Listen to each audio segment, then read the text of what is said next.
The sound came first, a dull, rhythmic thud echoing through marble corridors older than memory. Beneath St. Peter's Basilica, a team of restorers worked in silence, chiseling away centuries of dust and stone. Then came the breath, a sudden exhalation of stale air that rolled across the chamber like a sigh from another age. They froze. Behind the fractured wall shimmered a faint outline of an archway sealed by wax and scripture. The wax bore the insignia of a long-forgotten papal order. No one could explain why it was there, or who sealed it. Within moments, the chamber filled with whispers of disbelief and fear. Somewhere beyond that barrier, something ancient waited to be seen again. What truth had the Vatican buried so deep it could only be found by accident? Morning rose above the Vatican, but below, time stood still. News of the hidden chamber spread quietly among select officials, each bound by oaths of secrecy. The discovery threatened more than architectural records. It threatened stories carefully preserved by centuries of silence. Vatican archivists whispered of forbidden rooms sealed since the time of Constantine. The air grew heavy with suspicion as the Church's own guardians debated what should remain buried. Yet for the archaeologists, truth had already found its first crack. Whatever lay behind that wall, it was older than the stones that sheltered it. By evening, the excavation resumed in secrecy. Layers of ash and mortar gave way to carvings unseen for millennia. Figures with halos unlike any known saints, and inscriptions blending Latin with a language no scholar could place. The chamber's design hinted at something pre-Christian yet sanctified.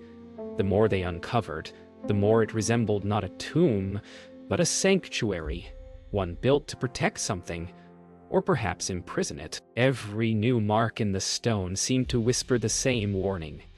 Some faiths are buried for a reason. Among the dust, they found a small bronze chest, sealed with a papal crest so eroded it barely held shape. Inside, rolled parchment, bound in red twine. Alina's trembling hands lifted the first scroll, its ink still black and vivid. Words described an order sworn to hide a revelation beneath the basilica itself. The Church once buried its own truth to protect the faithful from knowledge they were not ready to face. Her breath caught as she realized. The Vatican had built its holiest temple upon a secret it dared never name. As midnight struck, the team gathered in silence. They knew what they had seen. Documents sealed by ancient papal decree. Relics of a time when the Church itself was still forming its truth. Outside, Rome slept beneath its glowing domes, unaware that beneath its feet, the ground had shifted. No one could yet know whether they had uncovered history's greatest treasure or its most dangerous secret. And as the echo of the final chisel faded, so too did their certainty.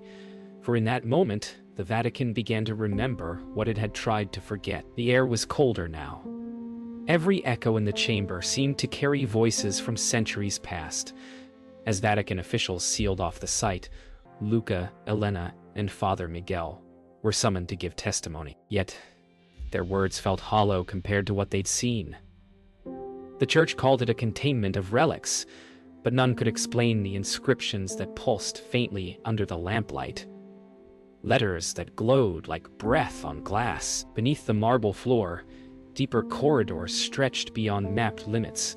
Somewhere below, something waited, something that had once been buried, not by accident, but by design. That night, the Vatican archives stirred. Elena was granted rare permission to cross into the restricted hall, where only cardinals and scholars of faith's highest order were allowed. Behind locked gates, parchment older than the basilica itself whispered tales of a buried sect. The custodes silent, the keepers of silence. They served one purpose: to guard a revelation that could unmake doctrine. Elena's lantern trembled as she read. When the breath returns to stone, faith will fracture. She realized then, it wasn't just a chamber. It was a warning. Meanwhile, Luca couldn't sleep. He returned alone to the sealed excavation, drawn by an instinct he couldn't explain. The air smelled of oil and age. Beneath loose rubble, he uncovered a staircase spiraling downward, untouched by modern hands. He descended, step by careful step, until his lantern revealed an underground sanctuary.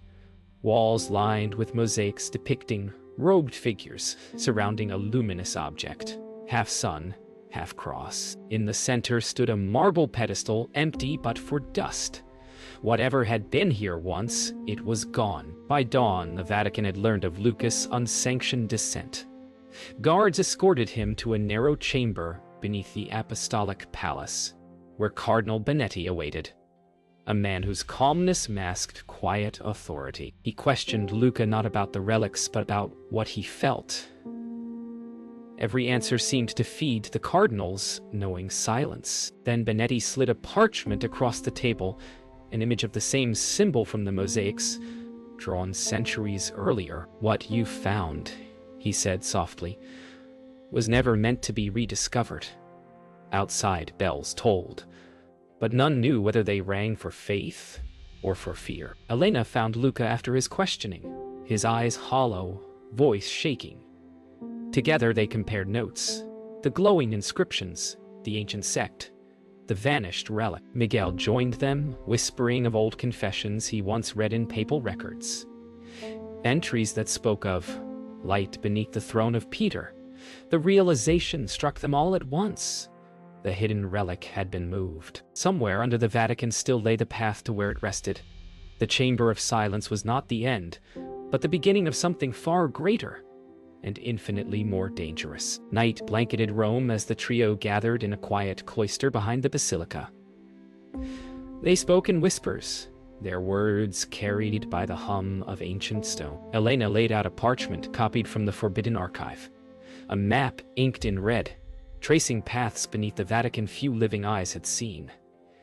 Each passage led deeper, converging toward a chamber, labeled only as Custodia. Lucas' pulse quickened.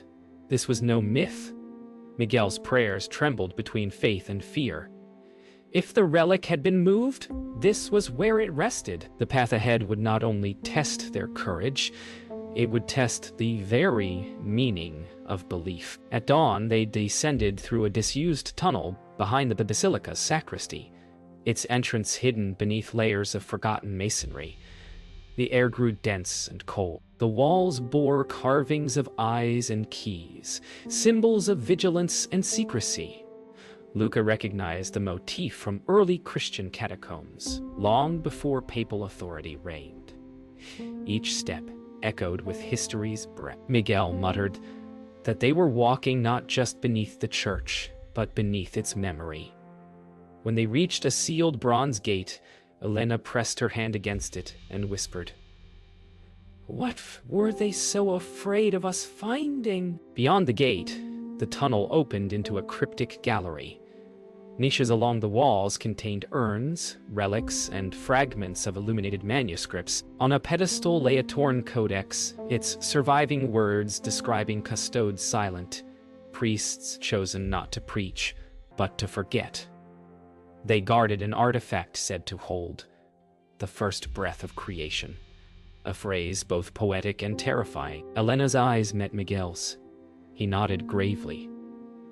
If this was true, they weren't searching for history.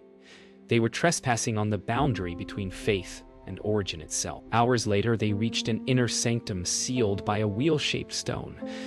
The air vibrated faintly, as if alive. Carved upon the door was a message in ancient Latin, Custodi lumen, ne oculis si secer.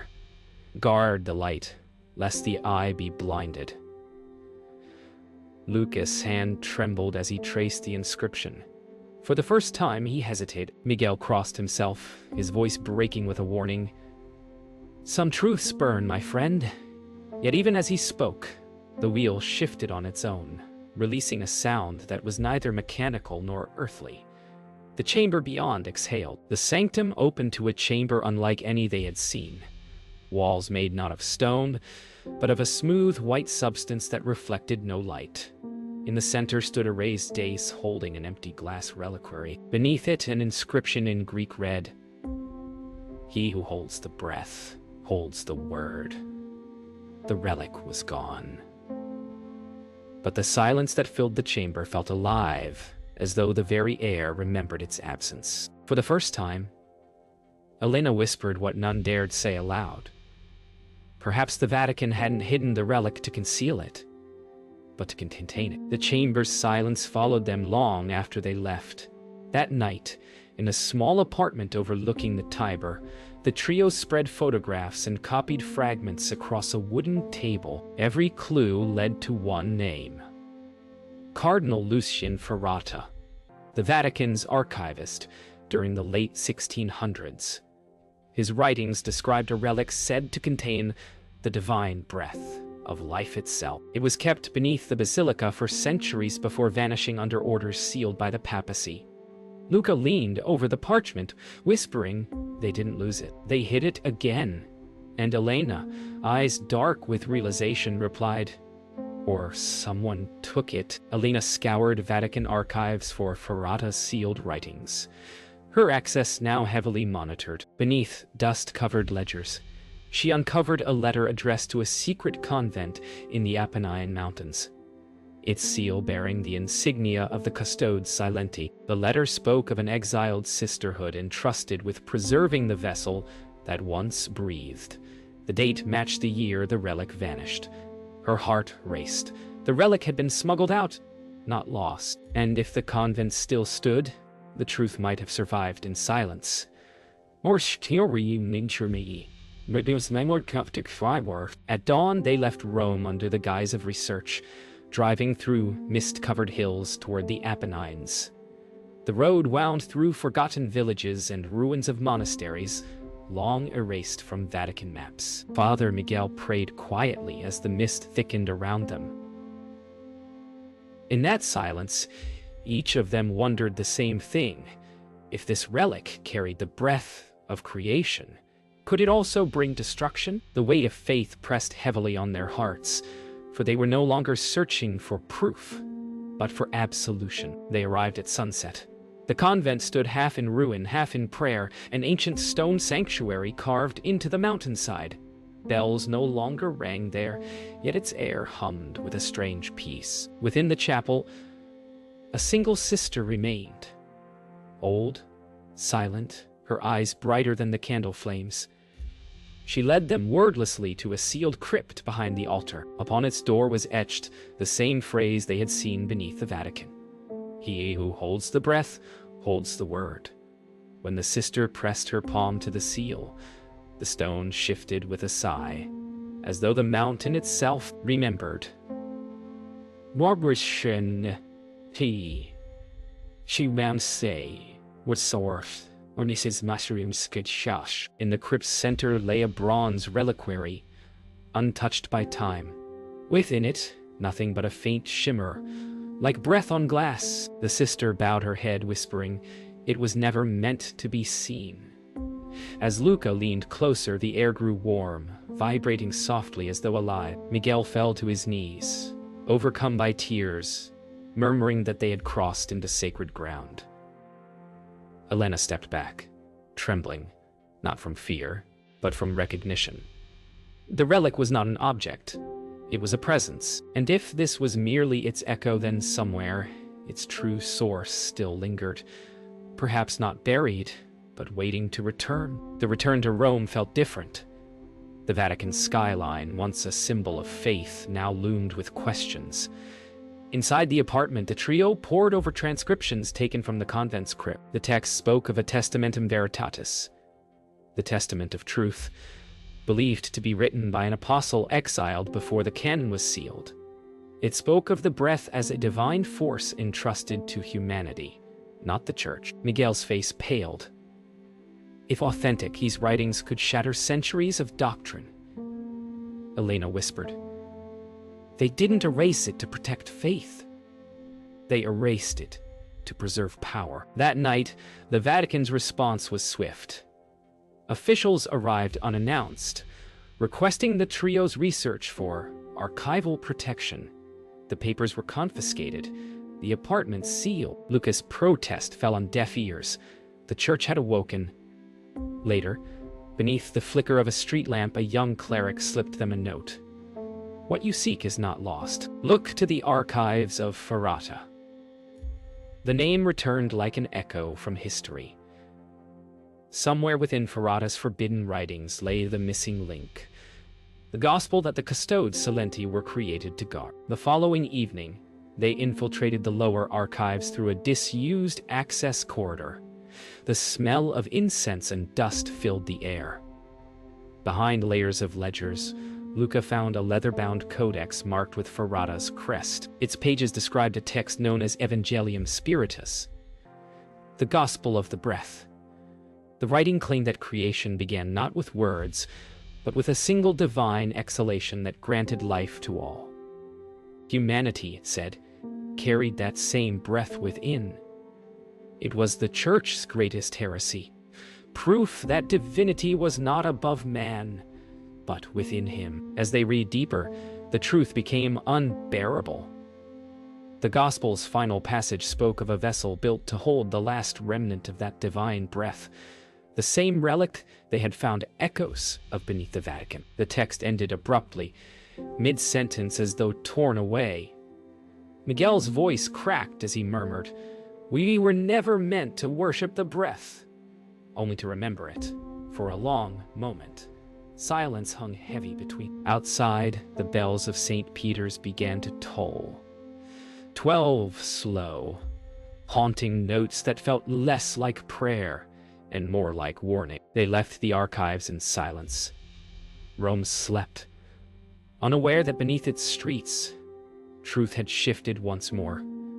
Elena carried the copied passages close to her heart, knowing they could never be shared openly. The relic, the chamber, the gospel, all threads of a single truth that could rewrite creation itself. As dawn broke, light spilled across the Vatican's dome, painting it in gold. Luca whispered, "If the breath of God is within us, maybe faith was never lost, just buried." The morning bells answered softly, as if the city itself had heard him. The next morning, Vatican courtyards buzzed with controlled silence. Officials whispered in corridors, sealing reports and recalling scholars from abroad. Luca, Elena, and Miguel found themselves under watch.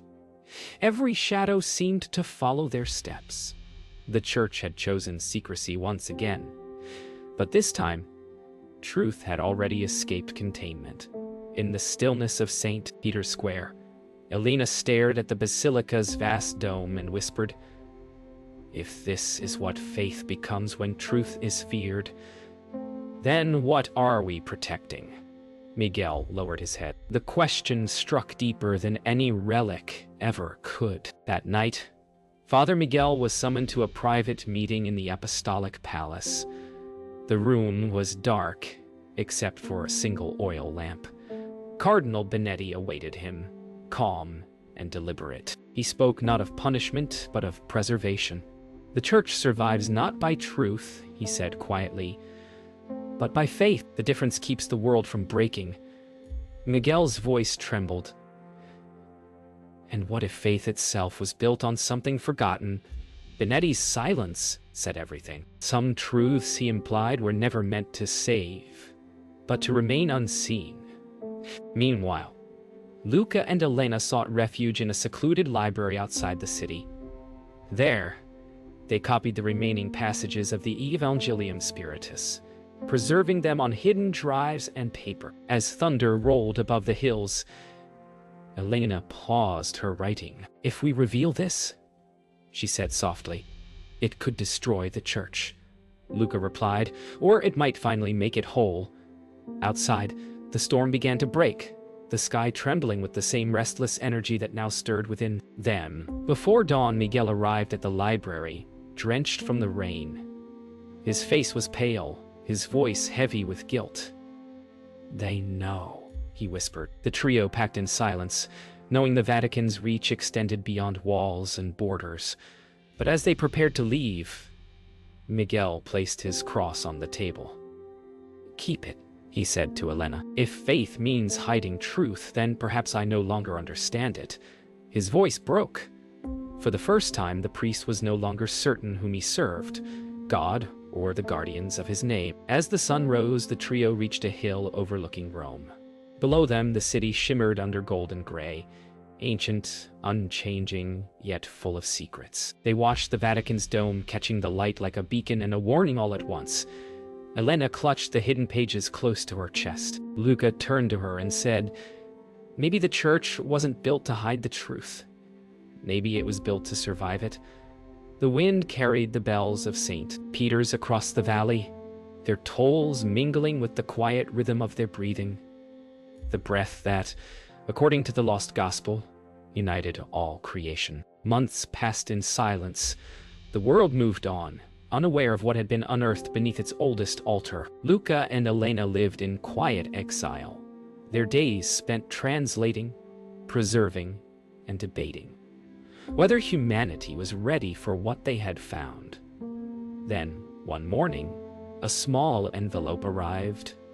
No name, no seal, just a folded photograph. It showed the Chamber of Silence newly restored, its doorway resealed and marked as restricted ground. Beneath it, a single line was written in Latin: Veritas non perit. Truth does not perish. Someone within the Vatican had chosen not to bury it again. Elena traced the message with her finger. "Someone knows. We were right," she murmured. But Luca shook his head. "Or they're warning us to stop." The tension between faith and truth lingered unsolved, yet alive. Miguel's absence hung in the air. He had returned to Rome weeks before, disappearing into Vatican silence. Still, his words remained. Faith survives only when truth breathes within it. The relic's mystery had become something larger than the church. It had become a mirror, forcing them to see belief not as obedience, but as choice. Weeks later, a coded message reached them through an old Vatican courier. It was from Miguel. He wrote that the Evangelium Spiritus had been hidden once more, not destroyed, but locked within the apostolic vaults under a new seal, its words preserved. For the day faith is ready. Enclosed was his crucifix, the same one he left behind. Luca held it tightly, his voice low. He stayed so the truth could live. Elena closed her eyes, tears falling as she whispered, "Then it's not lost. It's waiting." At twilight, they returned once more to Rome.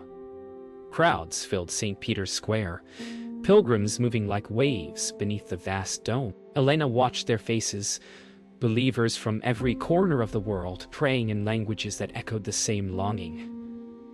She realized the relic had never been a vessel of power, but a reminder. Faith was never meant to be guarded by walls. It lived in breath, in every prayer and confession. Beneath the Vatican's stone and shadow, truth had not been defeated.